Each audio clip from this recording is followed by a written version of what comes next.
ఏ వాపాలే? మీరు ఎన్ని డొనేషన్లు తీసుకుంటున్నారు? మీ పిల్లలు చదువుకుంటున్నారు ఇంజనీరింగ్ కాలేజీలలో, మెడికల్ కాలేజీలో ఎంత డొనేషన్ తీసుకుంటారు మీకు తెలియదా? మీ ఈడున్నోళ్ళు సాక్షి కాదా? ఎట్లా వసూలు చేస్తారో వచ్చే సంవత్సరం డొనేషన్లు అది కూడా చూస్తా. ఏసాలు వేసిరంటే కుదరదు. ఎవడెవడు ఏ సీట్కి ఎన్ని డొనేషన్లు తీసుకుంటారో మీరు చట్టం మాట్లాడుతున్నారు కదా, నేను కూడా అన్ని చట్టాన్ని అమలు చేస్తా. పక్కడ్బందీకి ఇద్దరం కలిసి తారీఖు పెట్టుకొని మేము ఇద్దరం కలిసి చట్టాన్ని పక్కడ్బందీగా అమలు చేద్దాం. రండి, ముందరికి రండి. మిమ్మల్నే వేస్తా, నేను ఉండను. మీరే మీ జర్నలిస్టులు, సీనియర్ జర్నలిస్టులు ఉన్నారు కదా, మిమ్మల్నే ఒక కమిటీ చేస్తా. వీళ్ళు ఇంప్లిమెంట్ ఎవ్రీథింగ్. మరి ప్రభుత్వ ఉద్యోగస్తులకు ఒక నెల జీతం ఆపుదామంటే ఆపుదాం. 6,000 వస్తే మొత్తం వీళ్ళ పైసలన్నీ ఇచ్చేద్దాం. ఓ నెల జీతం మరి ప్రభుత్వ ఉద్యోగులకు ఆపుదామంటే చెప్పండి. అరే అర్థం ఉండాలి. బెదిరించడానికి, బ్లాక్మెయిల్ చేయడానికి నోరుంది కదా అని ఏది పడితే అది మాట్లాడితే అధికారులను తిడితే అధికారులు ఏం చేస్తారు? అంటే మీరు అడ్డగోలు చేస్తే ఏది పడితే సంతకం పెడితే ఒకడొకడు ఎట్లా ఫీజులు పెంచుకొని వచ్చిండ్రు. వాళ్ళ లెక్కలు చూస్తే అసలు కళ్ళు తిరిగిపోయినాయి నాకే. విద్య వ్యాపారం కాదు, విద్య సేవ. విద్యను వ్యాపారంగా చూసి వ్యాపారం తెలివితేటలు మెలుకోవాలని ఇంట్లో పెట్టి గెలుకుతామని అంటే అదేం కుదరదు. కొన్ని రోజులు ఇబ్బంది అయితే ఇబ్బందిని ఎదుర్కొంటాము. ప్రజలకు ఉపయోగం లేని, ప్రయోజనం లేని కమాండ్ కంట్రోల్ రూమ్, సచివాలయం, ప్రగతి భవన్, కాళేశ్వరం చూపించి ఎంతకాలం ప్రజల్ని మభ్యపెడతారు? మేం కట్టిన మెట్రో, మేము కట్టిన ఔటర్ రింగ్ రోడ్, మేము తెచ్చిన అంతర్జాతీయ ఎయిర్పోర్ట్, మేము తెచ్చిన ఐటీ కంపెనీలు, మేము తెచ్చిన ఫార్మా కంపెనీలు, చెన్నై నుంచి ఇక్కడికి తరలించుకొచ్చిన సినిమా ఇండస్ట్రీ ఒక గ్రోత్ కారిడార్గా పనిచేసి ఈరోజు లక్షల కోట్ల రూపాయల ఆదాయాన్ని రాష్ట్రానికి తెచ్చిపెట్టి లక్షలాది మందికి ఉద్యోగ ఉపాధి అవకాశాలు మేము కల్పించినాము.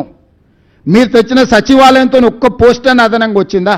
మీరు కట్టిన కమాండ్ కంట్రోల్ రూమ్తో ఒక్క పోస్ట్ అన్న అదనంగా వచ్చిందా?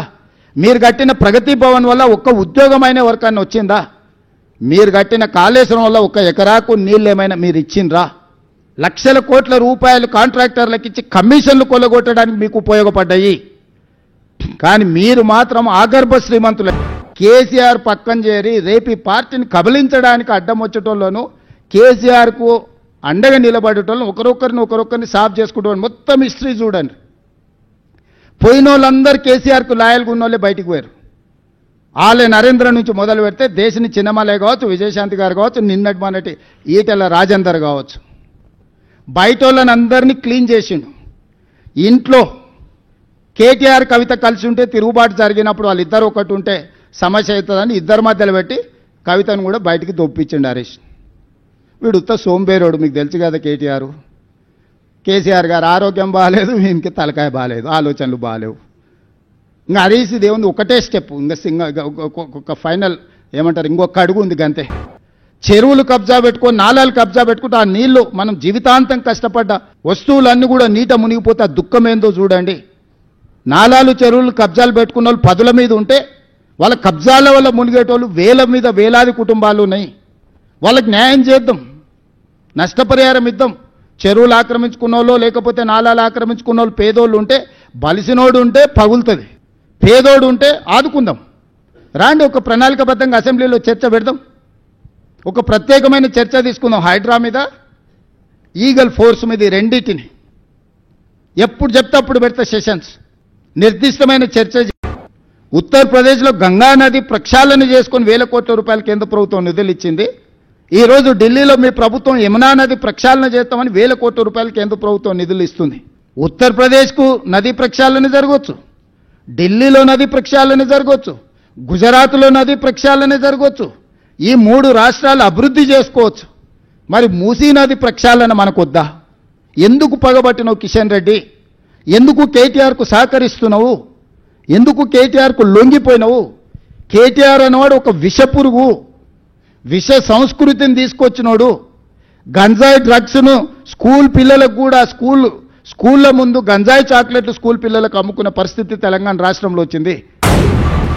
అభివృద్ధిని అడ్డుకుంటున్న కిషన్ రెడ్డిని, కేటీఆర్ను ఈ నగరవాసులు బ్యాడ్ బ్రదర్స్ అని అంటున్నారు. ఈ బ్యాడ్ బ్రదర్స్ ఇద్దరు మెట్రో విస్తరణను అడ్డుకుంటున్నారు, మూసి ప్రక్షాళనను అడ్డుకుంటున్నారు, రీజనల్ రింగ్ రోడ్డును అడ్డుకుంటున్నారు, ఫ్యూచర్ సిటీని అడ్డుకుంటున్నారు. మేము ఈరోజు గోదావరి జలాలు 20 టీఎంసీలు నగరానికి తేవాలంటే వాటిని అడ్డుకుంటారు. హైదరాబాద్లో కట్టాలనుకున్న ఫ్లైఓవర్లు కానీ, అండర్ పాస్లు కానీ, ఎలివేటెడ్ కారిడార్లను అడ్డుకుంటారు. ఏ వాపాలే? మీరు ఎన్ని డొనేషన్లు తీసుకుంటున్నారు? మీ పిల్లలు చదువుకుంటున్నారు ఇంజనీరింగ్ కాలేజీలలో, మెడికల్ కాలేజీలు, ఎంత డొనేషన్ తీసుకుంటారు మీకు తెలియదా?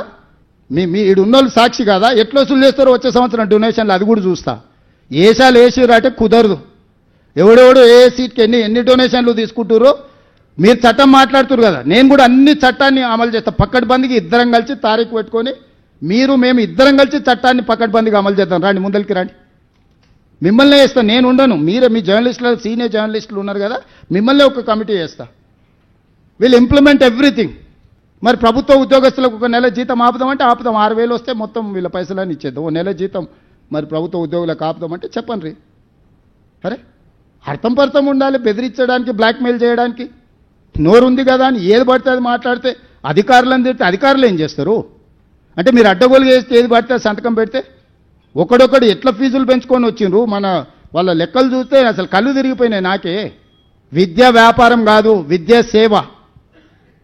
విద్యను వ్యాపారంగా చూసి వ్యాపారం తెలివితేటలు మెలుకోవాలని ఇంట్లో పెట్టి గెలుకుతామని అంటే అదేం కుదరదు. కొన్ని రోజులు ఇబ్బంది అయితే ఇబ్బందిని ఎదుర్కొంటాము.